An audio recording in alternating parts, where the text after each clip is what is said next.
It seems that women, when they hit the age of 40, start talking about where are all the good men? Where are all the decent men? Well, another word for good men or decent men is the word gentleman. And gentleman used to be a title. You called a gentleman sir. The problem with the 40-year-old woman talking about where are all the decent men is actually talking about, or she's exposing, that she was not a decent woman, more than likely made horrible life decisions, and she has come to the point where she is 40, no kids, or she might have kids, but does not have a husband with whom she has been with for 20 years already, right? So now she's searching for a decent man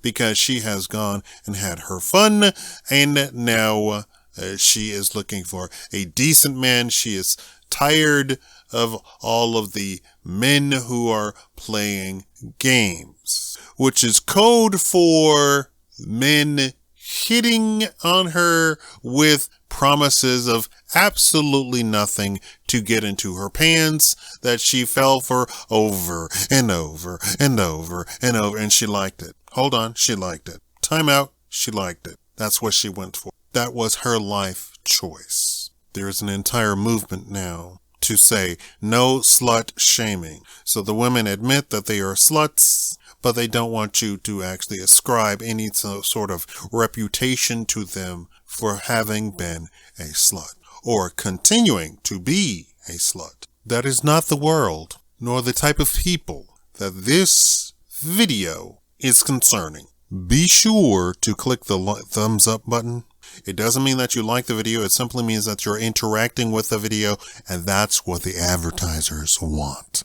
They just want to know that you are watching and interacting with the video. It doesn't mean you like the video. You can click the thumbs down button too. Either one. It just shows interaction. This is me trying to inform you how the internet works, how advertising works. So here's my 9 rules for the decent man. You're already a decent man, right? I'm talking to only decent men. This is not advice for decent women either. And this is not advice for indecent men. This is only advice for decent men. You're already a decent man. Here is some 9 rules that you should engage in when you're going out to find your better half. And we are sticking with better half. This is how to find the better half. This is not how to find any old woman, right? This is how to find your better half, right?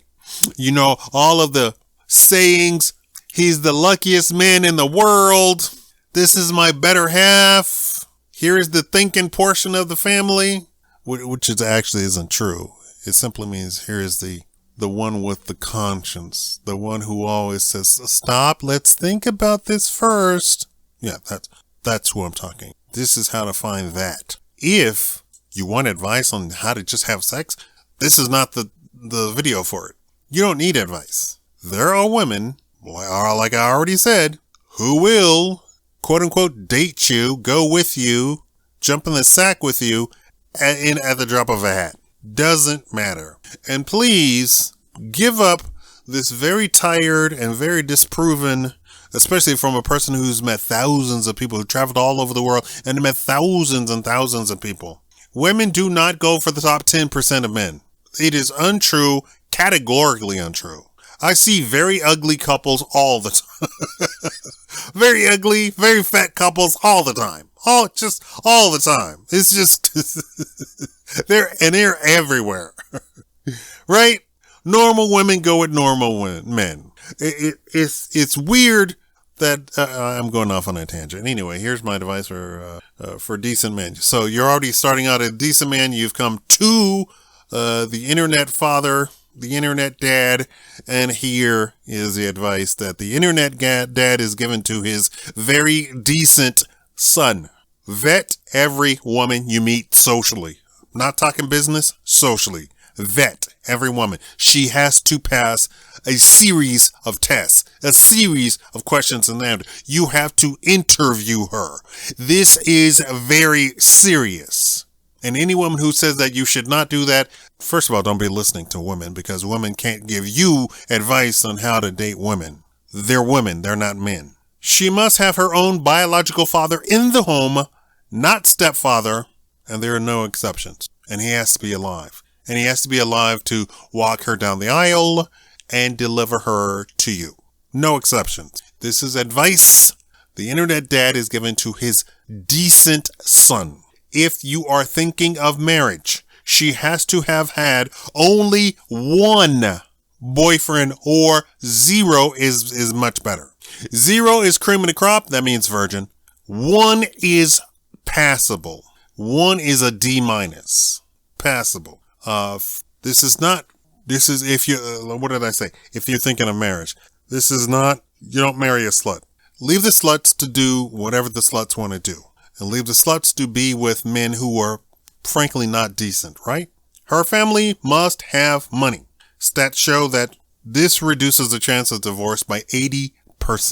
As you go up and up and up and up and up in the wealth, the divorce rate drops and drops and drops and drops. Her family has to have money. I'm assuming that you're going to be dating an 18-year-old, 19-year-old, because this is the age you're going to find a potential virgin or a woman who has only had one boyfriend. And you should question her very strictly. Why did I say it was a D minus if she's had one boyfriend? You should question her very strictly as, why did you drop your one boyfriend? That might disqualify her also. What did I say? Number one advice was vet every woman, right?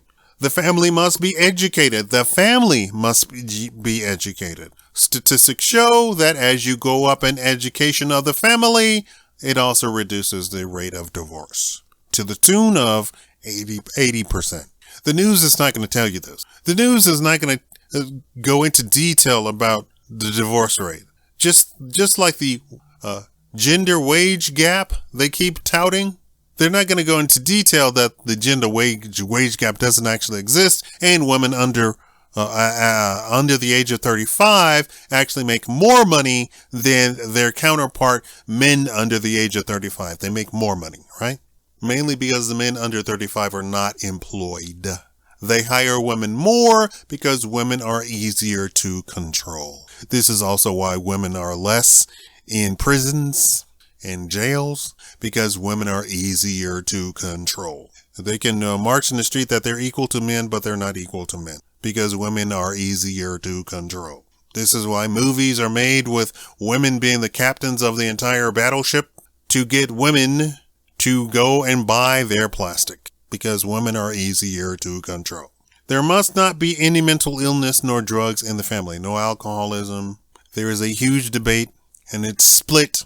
Some doctors will say, yes, definitely mental illness is a genetic trait. There is millions of other doctors who say mental illness is not a genetic trait. Let me break the bubble here. There is no consensus in medical science. There is no consensus in medical science. And science in general doesn't have a consensus. Until such time as something becomes a law or a bona fide theory, there is no consensus. And the whole idea of theory is that millions and millions and millions of scientists have to prove or disprove it, right? That's the whole idea between a theory and a law, right? The law of thermodynamics? That means that it has been proven thousands and thousands. And if anybody picks it up and tries to start testing it, it's going to have the same result, right? Theory means that there are parts. The theory of gravity, right? Gravity is theoretical. What do you mean gravity is theoretical? Gravity, there are places on the planet where gravity doesn't work. They can't explain it. So the whole entire theory of gravity falls apart in those places. And it's not just one place. It's many, many, many, many places. You can have floating rocks. You can have floating boulders in those places. They can't explain. So there is no consensus in medical science. If the family has mental illness, I'm going to tell you to err on the side of caution and get out of Dodge. Just do not deal with it. This is advice, life advice for decent men. She must be fit and automatically include fitness in her weekly routine. This means that she's going to pass on her fitness ideas to her children. And she's going to have a very possibly a perfect pregnancy. I don't care how you slice it. There is no doctor that is going to say that being fat, being overweight, being obese doesn't complicate pregnancy. Can't happen. There is a list that I know of that I can pull up of 100 possible complications of a woman who is obese and pregnant. 100 complications. A list of 100. So please get out of here with that fit at any size. She must be fit. You want a woman who's fit, who's going to live as long as you, because a decent man is also fit. They must be feminine and submissive. She cannot have manly traits. She cannot curse. She cannot smoke. She cannot guzzle down alcohol. She must never raise her voice to you, ever. You are a decent man. She must be a decent woman. At any time that you catch her raising her voice to you, you must drop her immediately. That is not a decent lady. And I'm only concerned with ladies, not these other people who are confused. Do not confuse women with ladies. You want a lady. She wears dresses. She doesn't own pants. She wears skirts. There are certain things that she just does not do. And she is capable of running a household. That's the duty of a lady. If you have the money, you hire help. You hire a chauffeur for her, for you, whatever. She is capable of running a household. That is what a lady does. The feminists got home economics taken out of schools. Home economics taught what the mother should have been teaching the daughters to young women, how to run a household and everything involved in it. The cooking, the cleaning, the sewing, everything. Stretching the budget, right? Thank you all for watching.